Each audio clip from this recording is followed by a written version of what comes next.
to change my outfit.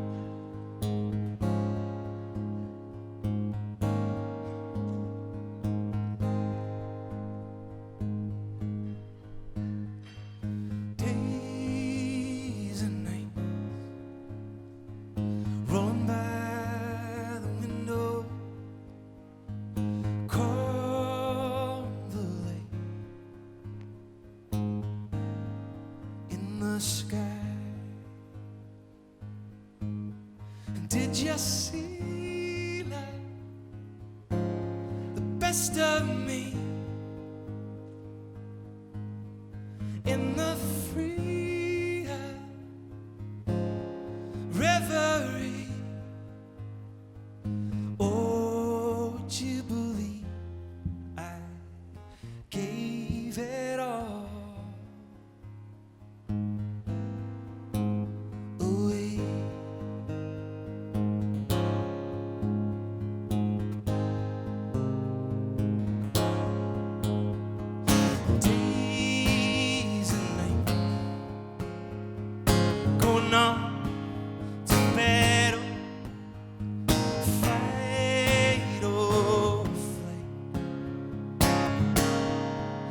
Die. Did you see love, the best of me in the free reverie? Oh, would you believe I gave it all?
Rolling by the window, all is right, and so am I. Thank you.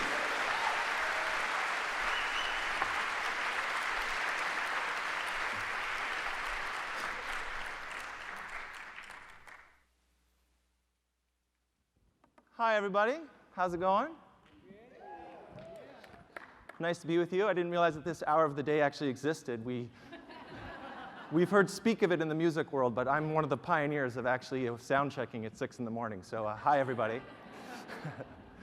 So In 2013, I was about 7 years into my career as a touring singer-songwriter. I was playing about 150 shows a year, and I can tell you that about 149 of those shows were terrible.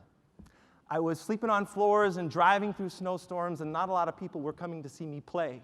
In fact, I once played a show in St. Catharines, Ontario, and there were 2 people there. And somehow those 2 people managed to get into a fight with each other. And then they took it outside to beat each other up, which was very awkward for me, right? And it just felt like after all this effort that I was putting into it, it wasn't really adding up. To the point that I walked into my kitchen one day, and I said to my friend, I said, "It's not working." And as I said those words, "It's not working," all of that energy that I'd been using to like hold up the walls and be like, "Oh yes, everything's great, I'm doing such a great job," all of that energy just poured out of me, and I literally collapsed to my kitchen floor, and I cried like I've never cried before in my life. I said, "It's not working." But I had another tour booked, so I picked myself up off the floor and I started my tour. And in the middle of that tour, I see that I'm booked in this town called Fort Macleod in Alberta.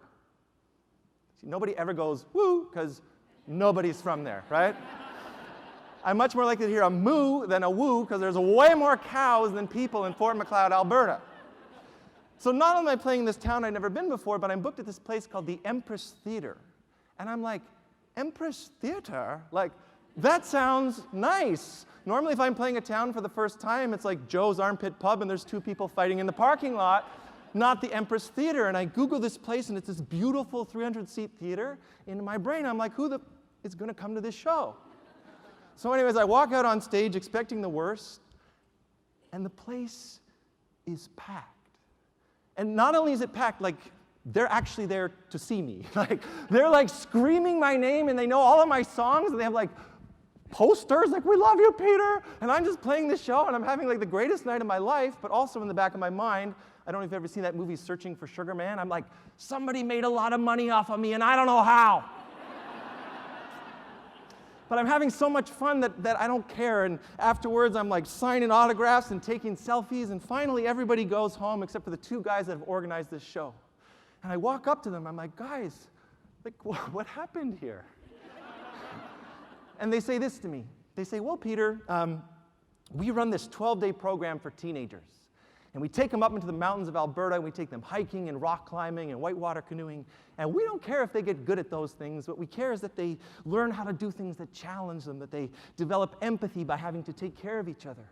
And this program is totally free for the teenagers because they're earning high school credits.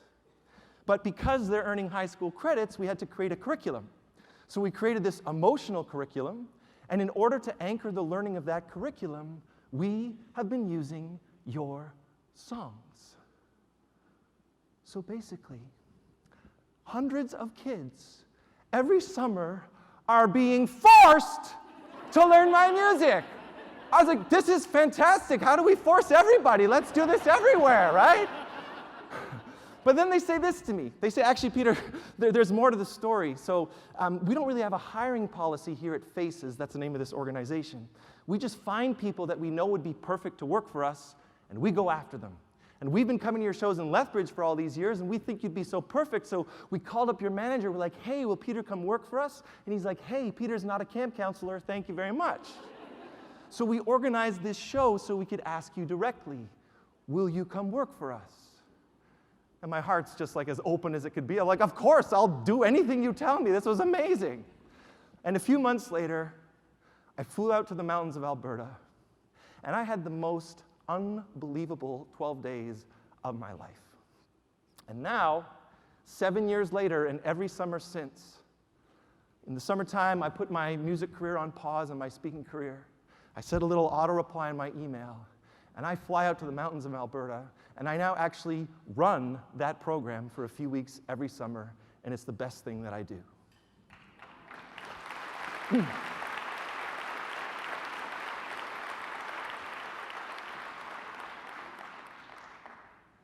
It's a character building experience that's about to happen right here. So here's the thing. When I decided in my life that I was going to be a singer-songwriter, I thought it was going to go something like this. I thought I was going to play some shows, and then some guy who looks a bit like Martin was going to walk up to me and be like, I'm going to make you a star. And then he was going to like unroll a record contract and hand me a pen, and I was going to sign my name, and then I was going to be playing the Massey Halls of the world. It wasn't on my radar, it wasn't anywhere in my brain that I was going to be on a mountaintop with a bunch of teenagers because I took these songs that I wrote in my bedroom and I put them out into the world.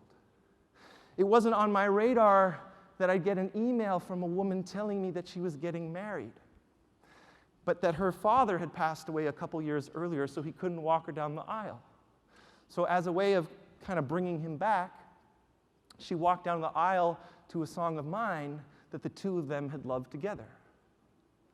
It wasn't on my radar that I'd get an email from a woman named Barbara telling me that as her husband of nearly 50 years was dying in the hospital, asked to put on one of my songs. And they held each other, and my music was on, and he died listening to my music.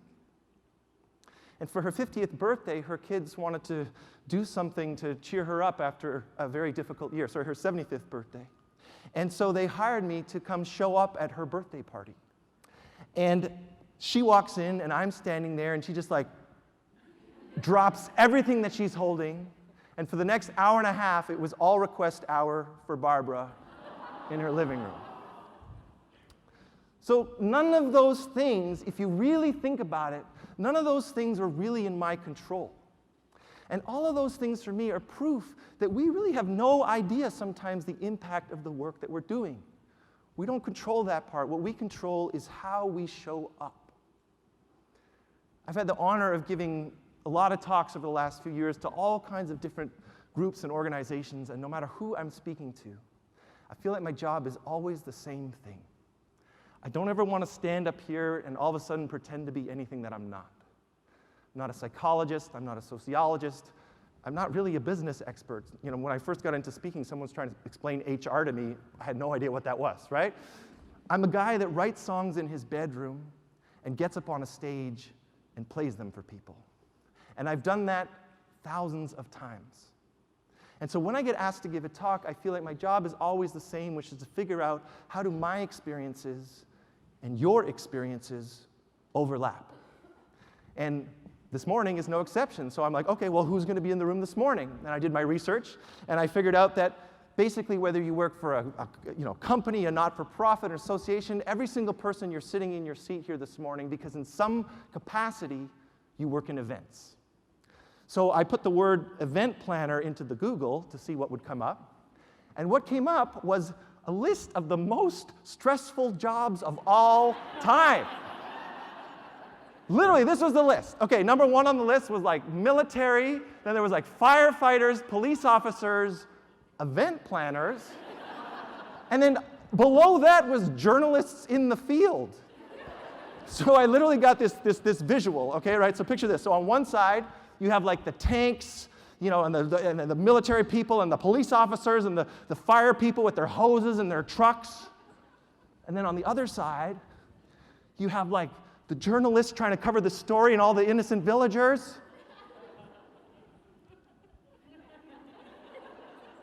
And then in the middle, you have the event planner. And the event planner is like, there were supposed to be 5 fire trucks. Oh. Thank you. Worked hard on my event planner jokes. All right. In all seriousness, though, what I'm trying to acknowledge is that your job is hard. There's challenges. There's things that are not in your control. And I get that. I get that very much. But if I'm really thinking about the biggest overlap, we overlap in that both of us, all of us, we're trying to create moments where there's rooms full of people having an impactful experience. Whether that's a great meeting, a great conference, a great concert, a great training, we're trying to create impactful moments for people. And if you zoom out from that, like, what an amazing line of work to be in. It's high risk, it's high stress, but it's also really high reward as far as being able to impact the world and impact people's lives. So I put songs out into the world, and you put events out into the world. And I control the love and the care and the attention to detail that I put into my songs and my shows and my marketing and all the business side of things. And you put your love and your care and your attention to detail into your events, and you're trying to think of every last little detail. But just like I don't control if my songs are going to mean anything to anybody, you don't always control if your events are going to go exactly the way that you thought they were going to go. And you don't even know if they're always going the way you thought they were going to go, because you're running around worrying about schedule and attendance and lighting, and is the water or cucumber infused enough? Like, I don't know what's going on, right? But meanwhile, while you're doing all of that running around, someone is sitting there listening to a speaker that you booked that's going to fundamentally change the course of the company because of what they learned. Or somebody's having an experience that's touching them so much, and then they're going to go back and they're going to share that with their spouse and have a beautiful moment. Or someone who's been struggling with mental health is, have this professional development day that you put together that's going to give them the help that they need. And you may know about those impacts, but often you don't, because there's the cucumber water to worry about, right? And I get that. I get that. So when I figure out what the overlap with my audience is, then I always try to come up with a specific offering for each audience. And I was like, okay, what do I want to offer you here this morning? And I thought of offering you a song. And this is a song that I've never actually performed as part of my keynote before. But I just thought that this would be the perfect song for this group. And this is a song that's one of my oldest songs. And it's really been a really important tool in my tool belt. Because this song, it's called Carried Away.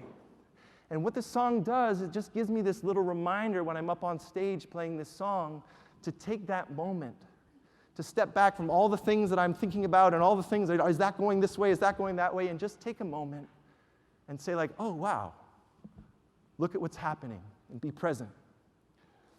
And so as a room full of people that are trying to create moments for other people, I want to create a moment for you for once, because you don't have to run around today. You get to just sit and enjoy the show. And in that moment where you actually get to be present, I want to plant a little seed, a little thought, through the means of this song, that when you're back out in the world, when you're in the trenches, when things are going all crazy, put a little line item on your checklist to make sure that you take that moment to take a step back and be like, wow, look at what I did. Look at what we did. And be proud of what you're doing. Because the work that you do, never forget that you set in motion the potential for impact to occur. And that's an amazing thing. So I'm going to end with this song for you. And it's a song called Carried Away. And speaking of amazing impacts that can occur that you don't realize, sitting in the front row over here is a guy named Ven, who came to this event several years ago and was so inspired by it that he decided to create his own similar event and raise money for Princess Margaret Hospital called Share, Love, Celebrate, and it's turned into this beautiful event. So just another example of things that can happen when we put things out into the world. So.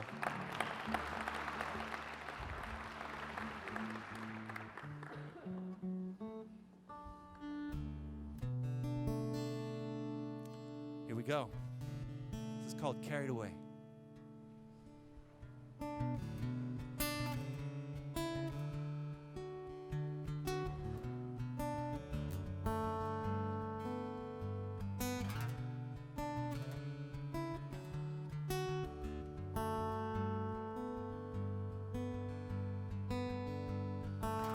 Come now, says the clock. The sail has found its wind. So I nod to my friends and we begin another evening show. Finds me and I know all I need to do is just give in. And ooh, carried away. What more could there be? The people in a room singing unafraid the same tune. I close my tired eyes and take in what I hear, and all those times of trying disappear. And ooh, carried away. And ooh, carried away.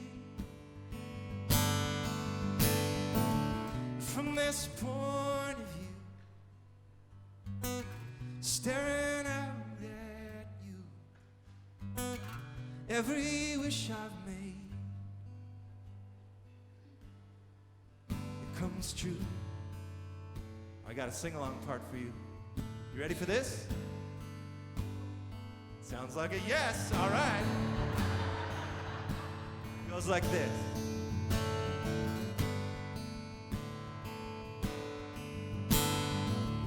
All you need is right here in this room.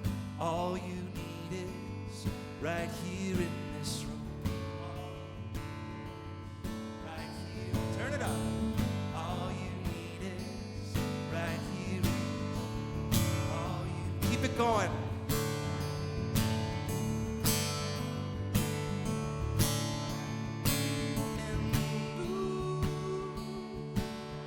Carried away.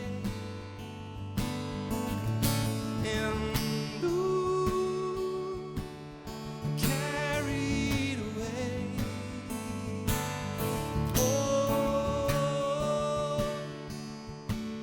carried away. Oh, carried.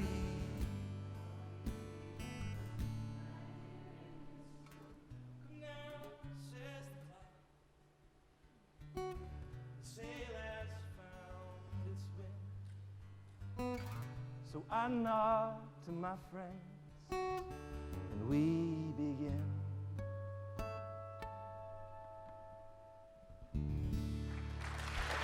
Thank you so much. Thank you very much. Thank you so much.